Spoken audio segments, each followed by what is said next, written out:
Pemboikotan pinjol di tahun 2025 ini sekarang lagi ngetren banget ya. Memang belum ngetren banget sih, tapi memang sudah mulai naik daun dan saya yakin akan lebih naik daun lagi kalau kalian melakukan hal ini. Dan ini bakalan bisa membuat pinjol itu semakin cepat ditutup di Indonesia.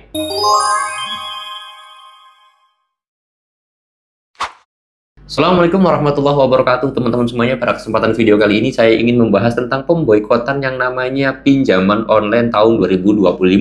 Kita sebagai masyarakat yang mungkin pernah terjerumus juga atau terjun ke bebas di dunia pinjol, masuk ke ranah jurang pinjol, sudah sangat muak dan sudah sangat capek sekali menangani yang namanya kasus-kasus pinjol. Nah, di sini saya pengen kasarnya sih pengen menyerukan masalah pemboikotan pinjol.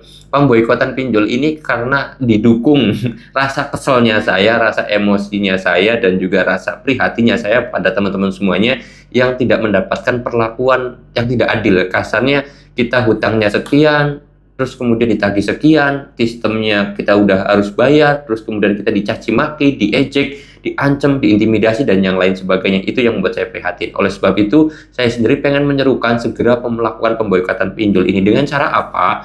Kita ayo bareng-bareng buat teman-teman semuanya. Kalau masalah Galbay sudah saya ingetin berapa kali, nggak tahu berapa ratus video yang sudah saya buat tentang masalah Galbay pinjol.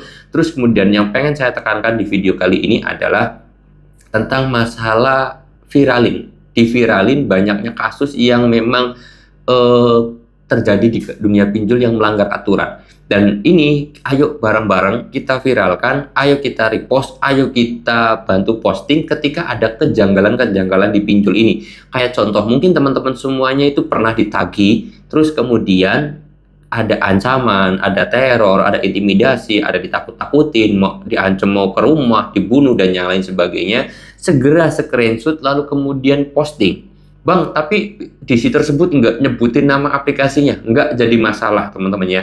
Yang penting kita posting aja dulu. Karena sebenarnya saya yakin polisi itu bisa melacak dengan adanya cuma nomor HP aja. Nomor HP ini masuk di device ini, terus kemudian orangnya ini kerja di sini, usia segini-segini, semuanya itu ada. Tim Cyber Indonesia itu keren, tim Cyber Indonesia itu hebat sebenarnya. Tim kepolisian itu gampang untuk nangkap orang, apalagi nomor teleponnya diketahui gitu kan. Itu gampang ya. Jadi kalau nggak usah nyebutin aplikasinya juga, polisi itu tahu, oh ya ini orang kerjanya di agensi pinjol ini ataupun di si pinjol ini, itu udah pasti tahu karena data rekamnya udah pasti jelas ada. Nah, dari situ, ayo kita bareng-bareng semuanya. Kalau misalkan ada dapet chat, ada telepon, kita rekam ataupun kita videoin. Kalau ada di lapangan yang datang ke rumah kita, datang sewenang-wenang dan kemudian tidak punya etika dan yang lain sebagainya, segera rekam, segera posting, viralin di media sosial. Karena memang kalau kita laporin ke situs OJK, ke 157, ke beberapa pengaduan pemerintah yang telah dibuat, itu terkadang nggak diproses atau prosesnya tuh lambat dan nggak kelihatan hasilnya kalau belum viral. Kalau udah viral, kalau udah FYP, kalau udah banyak media yang membicarakan, pasti nanti itu diproses. Oleh sebab itu, saya harap ayo kita viralkan, ayo kita beranikan diri untuk memposting ataupun viral ke media sosial. Kayak contoh kasusnya pinjol ini kan sudah menelan banyak banget korban di Indonesia. Kasus pembunuhan, kasus pencurian, pembegalan, dan yang lain sebagainya, bunuh diri. Itu berawal dari yang namanya pinjol. Tapi kenapa nggak segera diberantas? Padahal kalau saya kan orang Cirebon ya, kasus Vina itu kan korbannya hanya sedikit lah, kurang dari 20 orang gitu. Kasarnya udah pasti segitu.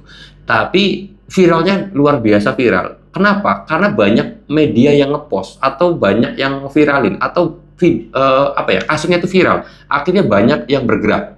Tapi kalau pinjol ini banyak orang yang nggak mau posting, yang udah jadi korban pun nggak mau posting. Kalian ini kenapa nggak berani posting gitu? Minimal kita posting di dua platform dulu lah, Facebook sama TikTok, udah itu aja dulu. Karena itu menjadi sebuah media yang mana bisa mengangkat isu dan akhirnya bisa membuat pemerintah itu kadang-kadang bergerak. Kalau nggak viral, ya seperti itulah teman-teman, kalian tahu sendiri. Oleh sebab itu, ayo kita serukan boikot pinjol 2025 ini harus benar-benar mantap ya. Saya harap teman-teman semuanya bisa melakukan hal itu. Ayo kita kompak. Saya mau tutup dulu video ini dengan kata Assalamualaikum warahmatullahi wabarakatuh.